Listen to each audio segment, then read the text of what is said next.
Hi everyone.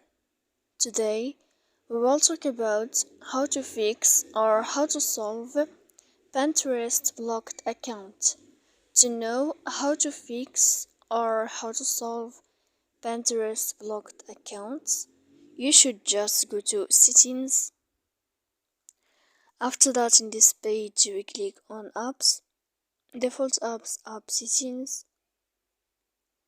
Here in this list you will search about Pinterest. Then in this list of app info, you will click on First Stop and we click OK. Here we go to click Storage. After that we click Clear Cache.